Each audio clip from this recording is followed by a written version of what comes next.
My parents gave me up for adoption at 8 years old because I was a girl. When I inherited my adoptive father's fortune, my biological father showed up. When I was 8 years old, my biological parents gave me away. My crime? Being born a girl. 26 years later, my adoptive father James left me his entire fortune when he passed away. $4.7 million, his life's work, his legacy, everything. The ink was barely dry on the will when the man who threw me away showed up at my door with his hand out. I grew up in Portland with my biological father Henry, my mother Diane, and 2 older brothers, Kevin and Marcus. From the outside, we looked like the perfect family. Nice house in the suburbs, 2 cars, family dinners, church on Sundays, but inside, everything revolved around sons, everything, always. My father came from a traditional Chinese family where daughters were temporary, disposable, property that would belong to someone else's family eventually. Why waste resources on a girl? I once heard him tell my grandmother. When I brought home straight A's from school, perfect report cards, honor roll, teacher praise, he nodded, barely looked up from his newspaper. When my brothers brought home B's, he threw parties, took them out for ice cream, bragged to relatives on the phone. No point making a big production for a girl, I heard him tell Uncle Wei on my 8th birthday. She'll just get married and leave anyway, not worth the investment. That night I cried myself to sleep, clutching a $20 bill he'd given me. That was my entire birthday celebration. $20 and a dismissive pat on the head. My brothers got bikes, gaming systems, trips to Disneyland. I got $20 and the understanding that I didn't matter. Then my mother got pregnant again. 4th pregnancy, 4th chance. My father was certain it would be another son. Absolutely convinced. He'd consulted fortune tellers, done calculations, prayed to ancestors. He painted the nursery blue before the ultrasound, bought tiny sports jerseys in newborn sizes, declared his unborn boy would be a great athlete, a scholar, a son to make the Chang family proud. The Chang family needs more strong boys, relatives would say at gatherings, nodding, agreeing, looking at me like I was a mistake that needed correcting. I stood in corners at these gatherings, invisible, serving tea, clearing plates, the girl who didn't count. When my baby brother Daniel was born, my father's joy was explosive, volcanic, all-consuming. Expensive cigars passed out at work, hundreds of photos, calls to everyone in his contact list, a banquet at the best Chinese restaurant in Portland with 80 guests. I watched from the kids' table, 8 years old, forgotten, but 3 months later,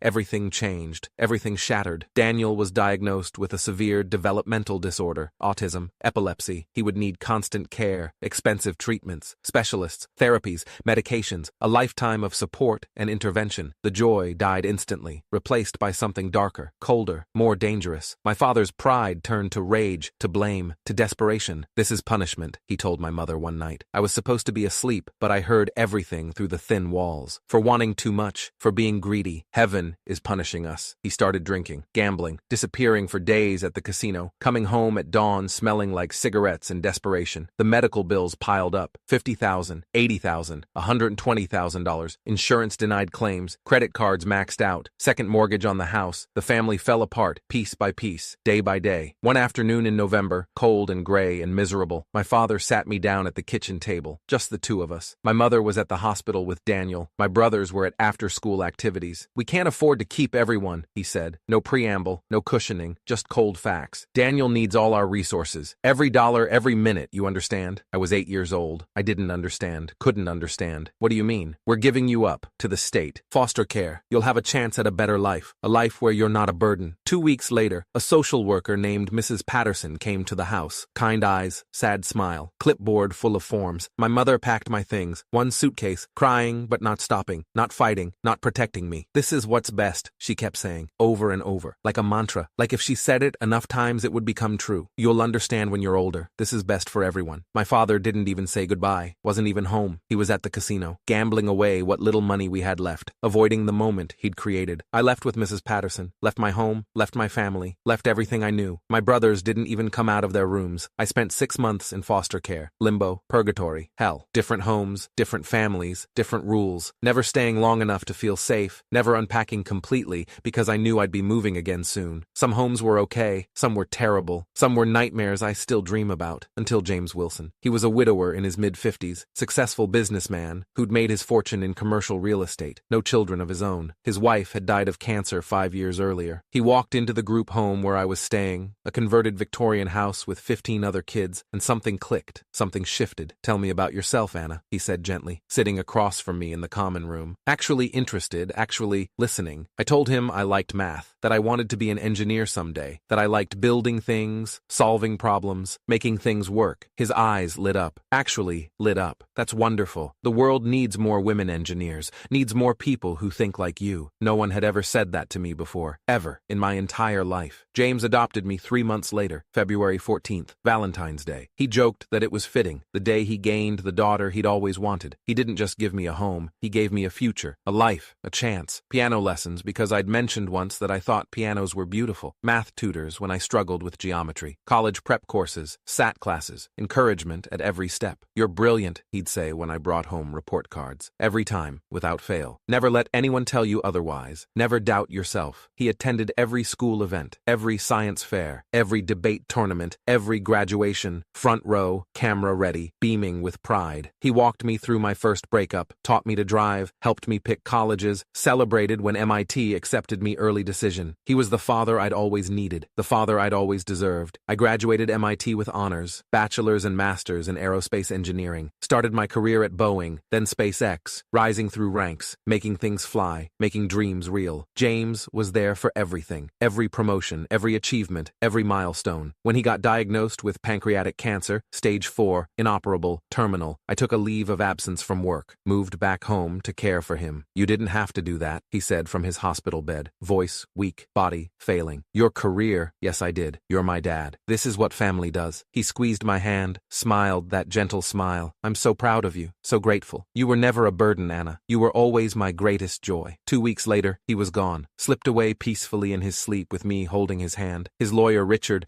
called me in for the reading of the will. Formal office, mahogany desk, leather chairs. James had left me everything, his entire estate, the house, the investment portfolio, the real estate holdings, $4.7 million total. He was very specific, Richard said, sliding papers across the desk. It all goes to Anna Wilson, his daughter, his only heir. No conditions, no restrictions. It's yours. I cried, reading his final letter to me. Handwritten, 2 pages, his shaky handwriting from the final weeks. My dearest Anna, you were never a burden. You were never second choice. You were always my greatest joy, my proudest achievement. Use this inheritance to build something beautiful, to help people who were like you once, to make the world better. I love you forever. Dad. 3 days after the will was finalized, 3 days after my life changed, my doorbell rang at 7 p.m. I opened it to find Henry Chang standing there, older now, grayer, thinner, but the same cold eyes, the same cruel mouth. Anna, he said, smiling, fake warmth. Or should I call you daughter? My stomach turned, acid rising. What do you want? I heard about your inheritance. Congratulations. I thought we should talk. Reconnect.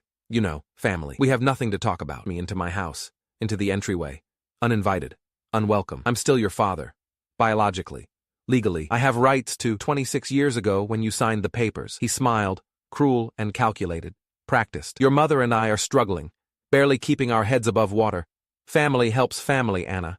That's how it works. You're not my family. DNA is DNA. And I think a judge would agree that a daughter, a successful daughter with millions, has an obligation to help her struggling biological father and disabled brother immediately. From my bedroom while Henry waited downstairs. He has no legal claim, Richard assured me.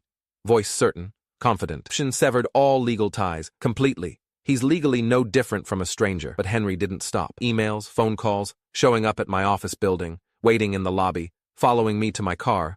Always the same message.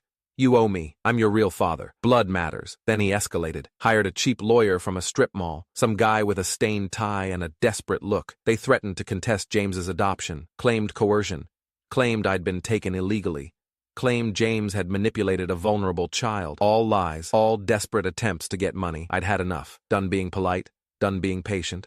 I arranged a meeting. Richard's conference room. Formal. Recorded. Henry and his lawyer on one side of the table. Richard and I on the other. I have one offer, I said calmly, looking Henry directly in the eyes. One, take it or leave it. Henry leaned forward, eager, greedy. I'm listening. Pay for addiction counseling for your gambling problem. 12 weeks. Fully covered. Best facility in Oregon. That's it. That's all. Henry's face went red. Furious. You ungrateful little... I'm not finished, I interrupted. Voice cold, controlled. It's the only financial assistance you'll ever receive from me. Ever. Because James taught me that being a father is about love, not DNA, about showing up, not biology. I leaned forward, matching his posture, holding his gaze. You contributed DNA, sperm, nothing more. You fed me for 8 years, then threw me away when I became inconvenient. You have no claim on me, my success, or my inheritance. None. His lawyer started to speak.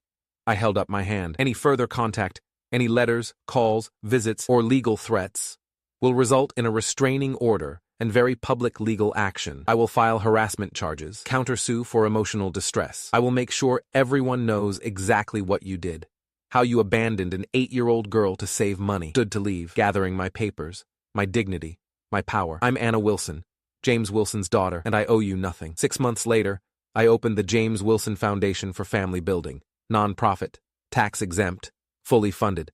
The first project, an apartment complex for young adults who aged out of foster care, 20 affordable units, a community center, on-site counseling, job placement services, mentorship programs. At the ribbon-cutting ceremony, I spoke about James, about love, about choice. Family isn't defined by blood, I said to the crowd of donors and residents and press. It's defined by choice, by showing up day after day for the people you love, by sacrifice, by presence, by caring when it's hard. The ribbon on the building that bore his name, the James Wilson Family Center, him beside me, smiling.